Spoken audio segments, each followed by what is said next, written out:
Assalamualaikum warahmatullahi wabarakatuh. Kami dari Kelompok 12 akan menyampaikan pidato untuk memenuhi tugas ujian tengah semester mata kuliah nalar kritis dan retorika.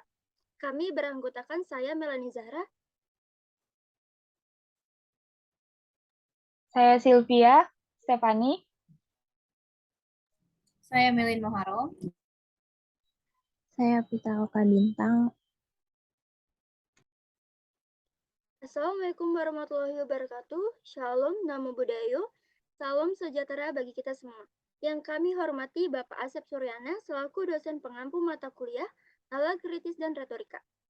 Puji syukur kehadirat Allah Subhanahu wa Ta'ala, sampai saat ini kita masih diberi kesehatan sehingga dapat berkumpul pada Zoom video UTS Pidato. Pada kesempatan kali ini, kami kelompok 12 ingin menyampaikan pidato mengenai tema apakah penanganan pemerintah dalam soal pandemi COVID-19 adalah sudah tepat. Kebijakan pemerintah dalam menekan penyebaran COVID-19 seperti pembatasan sosial berskala besar membuat pelaku usaha mikro, kecil, dan menengah berada dalam pilihan tersulit.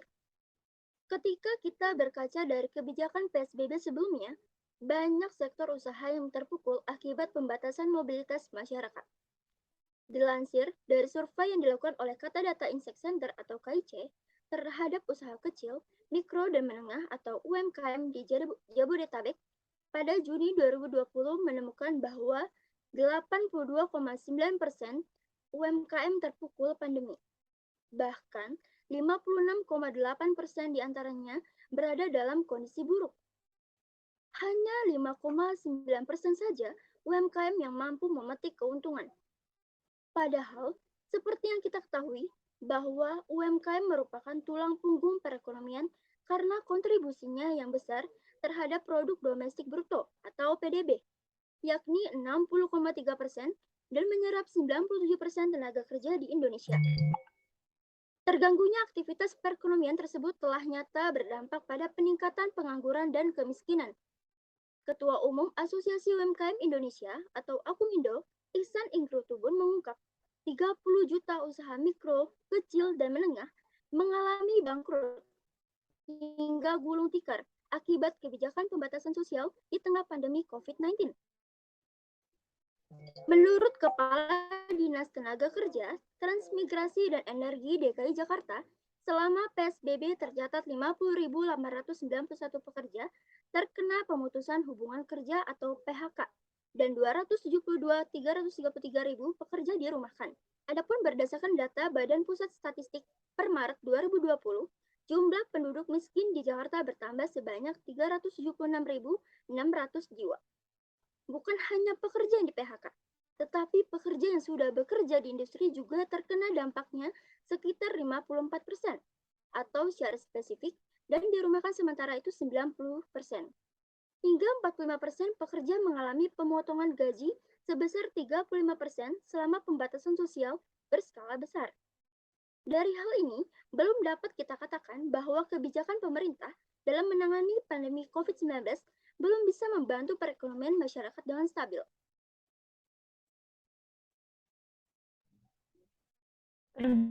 Jadinya kemerosotan ekonomi yang telah dirasakan masyarakat saat masa PSBB itu juga terjadi karena lambatnya pemerintah dalam menangani virus COVID ini. Publik menilai bahwa pemerintah ini lamban dalam respon awal terhadap virus yang masuk ke Indonesia. Bahkan dianggap tidak mempersiapkan diri saat mulai merebaknya virus di beberapa negara. Di mana saat corona belum masuk ke Indonesia, namun sudah merebak luas ke beberapa negara, pemerintah Indonesia masih menganggap enteng corona dan menjadikannya sebagai bahan candaan.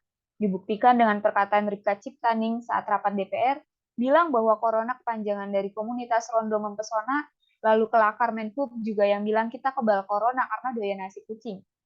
Dan masih banyak lagi tokoh-tokoh pemerintah yang membuat lelucon mengenai virus corona ini.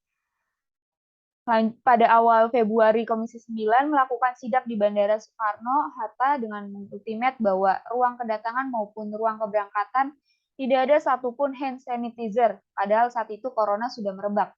Dan tidak ada cepat tanggapnya untuk menahan WNA supaya tidak datang ke Indonesia. Mentang-mentang di Indonesia belum ada yang terdeteksi virus corona, pemerintah tutup mata seakan tidak akan ada penyebaran virus ini, sehingga bisa jadi pada awal Februari pasti sudah ada beberapa yang terinfeksi virus, namun tidak terdeteksi karena saat itu ada warga New Zealand yang terinfeksi corona di negaranya selepas pulang dari Bali. Kejadian ini bukan tidak mungkin bahwa sudah ada warga dalam negeri yang terinfeksi. Akhirnya ini pun dinilai bahwa pemerintah melakukan pemalsuan data.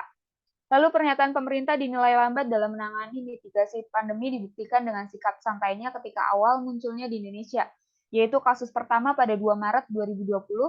Ada laporan temuan 2 kasus di Indonesia, tepatnya di Depok. Pemerintah hanya mengkarantina 2 pasien yang sakit tanpa melakukan penutupan di daerah tersebut.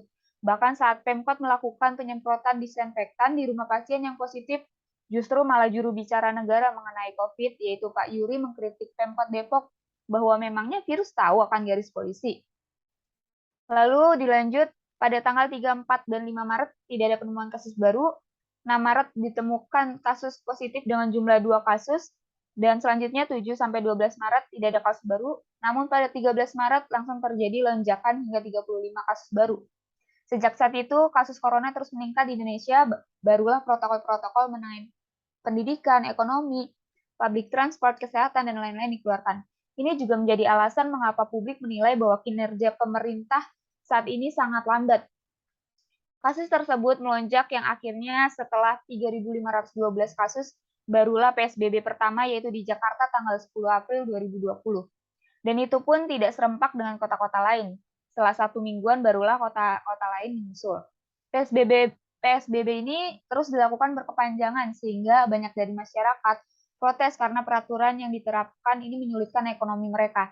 Ini pun sebenarnya jika diteliti kembali, PSBB yang dilaksanakan setelah ribuan kasus terdeteksi menjadi langkah yang bisa dibilang salah karena sulit mengkontrol ketika sudah begitu banyaknya kasus. Dilihat dari negara-negara yang melakukan lockdown total, mereka lebih cepat dalam menghilangkan kasus positif. Seharusnya pemerintah bisa melihat itu dan melakukan lockdown total juga saat pertama kali kasus terdeteksi. Jika dilakukan di awal pandemi, bisa untuk mengkontrol penyebaran kasus dan tidak akan terjadi PSBB yang kini berkepanjangan dan bikinnya merosot ekonomi. Ketika sudah terjadi sulitnya ekonomi, masyarakat mempertanyakan bantuan untuk mereka, mempertanyakan biaya dana darurat. Untuk itu, pemerintah harus menyiapkan biaya dana darurat, namun ekonomi sedang merosot. Akhirnya, pemerintah mengeluarkan stimulus sektor pariwisata. Ekonomi penting, tapi sektor pariwisata juga cukup lucu ya, apalagi membiayai influencer hingga 72 miliar. Mau ditarik pariwisata gimana juga, wisatawan asing kalau ngeliat Indonesia suspek, walaupun cuma 2 atau 4 orang, itu nggak bisa mungkin narik mereka. Sementara publik udah bertanya di mana sisi antisipasi dana yang udah ada apa belum. Publik merasa bahwa pemerintah terlalu mengentengkan antisipasi dari virus corona, hanya berpikir sesaat bahwa bagaimana caranya devisa dan segala macam tetap terjaga, tapi bahwa ekonomi kerugian dari kesehatan yang kemudian lalai itu dampaknya juga relatif cukup besar. Jadi kita harus menyeimbangkan dua itu, tapi terlihat di publik adalah seakan pemerintah ingin wisatawan asing masuk, sedangkan negara lain saja membanet datangnya turis, malah kita membiarkan turis masuk. Ketidakseriusan pencegahan pandemi COVID-19 oleh pemerintah juga diperburuk dengan silang pendapat antara pusat dan daerah yang menimbulkan kegelisahan masyarakat. Seperti awal kasus lalu di Batam yang disebutkan pemerintah pusat bahwa telah selesai, tapi ternyata Dinas Kesehatan Kepulauan Riau mengidentifikasi terdapat 15 orang yang pernah berinteraksi dengan pasien 103 asal Singapura. Selain berbeda pendapat, terdapat juga perbedaan tindakan yang tidak sejalan antara pusat dan daerah, di mana terdapat 261 warga Tiongkok yang masuk ke Indonesia pada tanggal 5 Februari 2020 lalu. Padahal pemerintah pusat telah melarang penerbangan langsung dari Tiongkok maupun ke Tiongkok. Di tengah kondisi yang kurang pasti ini, dengan kesiapan yang minim, pemerintah malah mengumumkan kasus 1 dan 2 COVID-19 di Indonesia pada tanggal 2 Maret 2020, yang mana hal ini justru menimbulkan kegelisahan dan kepanikan di masyarakat, akibat informasi yang kurang transparan terkait jumlah dan lokasi penyebarannya. Lalu imbasnya apa? Imbasnya banyak orang yang mempersiapkan diri agar bisa bertahan hidup di tengah pandemi COVID-19 yang mengakibatkan masyarakat untuk melakukan panic buying, yaitu belanja yang dilakukan karena perasaan panik. Padahal pada saat itu hanya beberapa jam saja setelah pengumuman oleh Presiden. Hand sanitizer, masker, berbagai varian multivitamin, sembako, semuanya ludes dari pasaran. Dan terjadi pula lonjakan harga-harga. Semua ini terjadi karena ketidakseriusan pemerintah dalam pencegahan dan penanganan COVID-19. Panic buying hanya mampu dilakukan oleh kalangan yang memiliki uang berlebih. Lalu bagaimana dengan nasib kalangan yang tidak memiliki kemampuan seperti itu? Selanjutnya, pemberian bantuan yang tidak adil juga menimbulkan kecemburuan sosial, di mana penanganan COVID-19 yang berlarut-larut, terlebih lagi pemberian bantuan yang tidak adil, menimbulkan kecemburuan sosial di masyarakat. Lambannya proses pendataan dan pendistribusian bantuan pada akhirnya akan mengarah pada meningkatnya rasa frustasi dan ketidaksenangan sosial, khususnya di kalangan masyarakat yang tergolong miskin dan rentan miskin. Masalah semakin tajam jika dalam proses distribusi terjadi ketidakadilan atau tebang pilih. Lalu imbasnya, kelangkaan akan muncul di berbagai daerah dan kenaikan harga sembako hingga 150 atau lebih. 150% atau bahkan lebih. Dan lonjakan harga akan menjadi masalah sosial yang tidak hanya bagi masyarakat miskin ataupun rentan, tapi juga bagi mereka yang ada di kelas menengah. Permasalahan sosial lainnya adalah dengan semakinnya tinggi tindak penyimpangan sosial seperti terjadinya pencurian dan tindak kejahatan lainnya.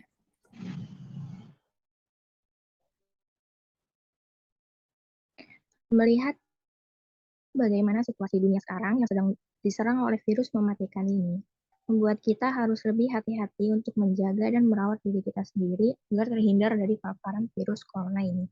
Banyak cara agar kita dapat terhindar dari virus mematikan ini, yaitu dengan cara memakai masker dan menaati protokol kesehatan yang dianjurkan oleh pemerintah. Selain itu, dengan menjalani vaksin juga salah satu cara yang dapat mencegah diri agar dapat terhindar dari virus ini. Salah satu upaya pemerintah dalam rangka mencegah dan mengurangi penyebaran COVID-19 ialah dengan program vaksinasi COVID-19. Vaksin COVID-19 akan diberikan kepada 181 juta lebih jiwa dengan total kebutuhan vaksin sebanyak 426,8 juta dosis. Dalam pelaksanaannya, terdapat tantangan dalam mengimplementasikan kebijakan vaksinasi. Antara lain, keterbatasan persediaan vaksin, adanya pro kontra dari masyarakat terkait pelaksanaan vaksinasi COVID-19, dan pendistribusian vaksin COVID-19 yang masih minim. Untuk mengatasi ketiga tantangan tersebut diperlukan koordinasi antara Kementerian Kesehatan atau Kemenkes dengan lembaga keuangan terkait pendanaan untuk pengadaan vaksin.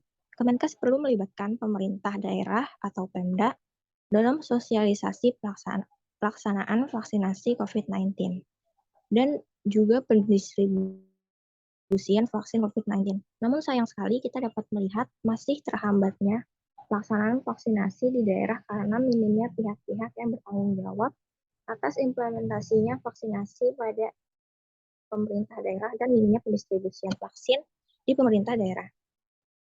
Pentingnya menjalani vaksin agar membentuk kekebalan tubuh yang kuat dari sebelumnya yang dapat menangkal virus corona ini. Jadi vaksinasi itu sangat penting bagi tubuh kita karena akan membentuk tameng agar diri ini terhindar dari berbagai virus, terutama virus corona ini.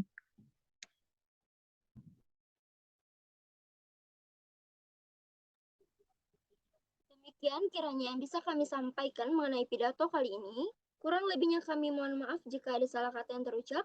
Dan atas perhatiannya kami ucapkan terima kasih yang sebesar-besarnya. Akhir kata kami ucapkan wassalamualaikum warahmatullahi wabarakatuh.